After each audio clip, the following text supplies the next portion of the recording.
I'd always been told that if you're not going to serve, that's fine. You take care of the people that do.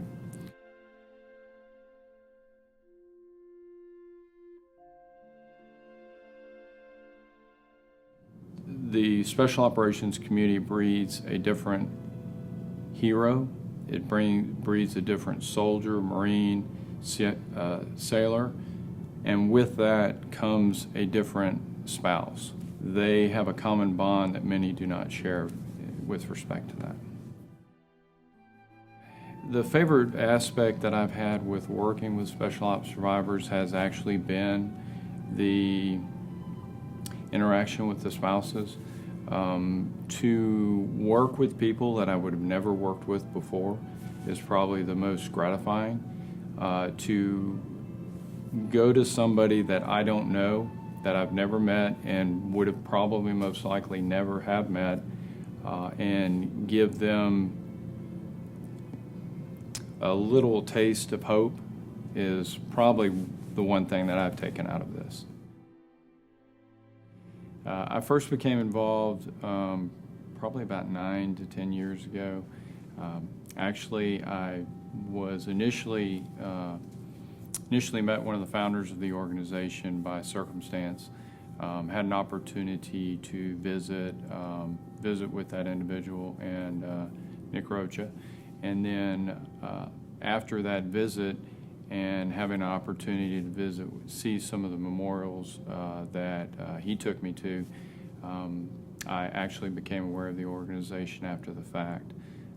With that knowledge, his younger sister was working with me at the time, and I decided at that time it'd be a good opportunity to maybe do some type of fundraiser to benefit the organization. Really not completely understanding what the organization did, but also with the idea that it seemed like it was something that meant a lot to him, and so therefore I felt like it was worthy of my time.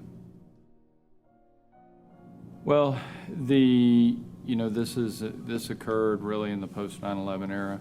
I was living I had finally left the VA system, was no longer really fully attached to that system anymore. Was in a community that really didn't have any type of military exposure.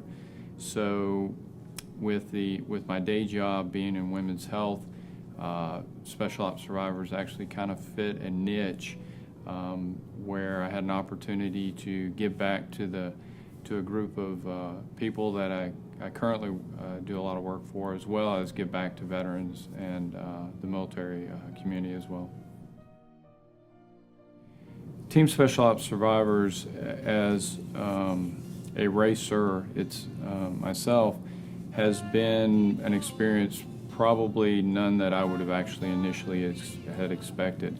And I don't know that there's one race or event that has really stuck in my mind, because they're all, each race we do, it seems that new, different, and unique things that I wouldn't have predicted myself to accomplish have been accomplished. But probably the most gratifying and the one thing that sticks out in my mind is the initial interaction with the surviving spouse before the race.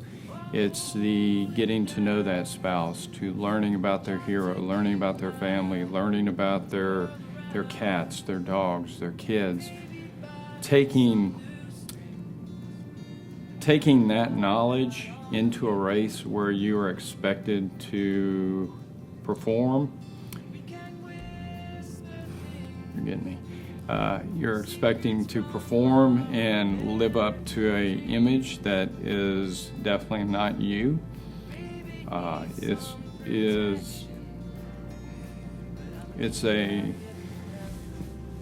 It's a burden that everybody on the team is willing to bear in order to honor that individual, their family, and what they did.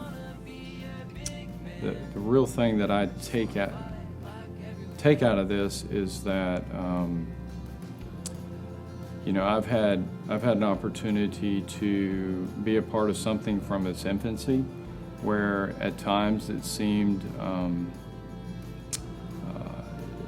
seem to be struggling, and I feel like I hope that I'm leaving it at a time when it's at its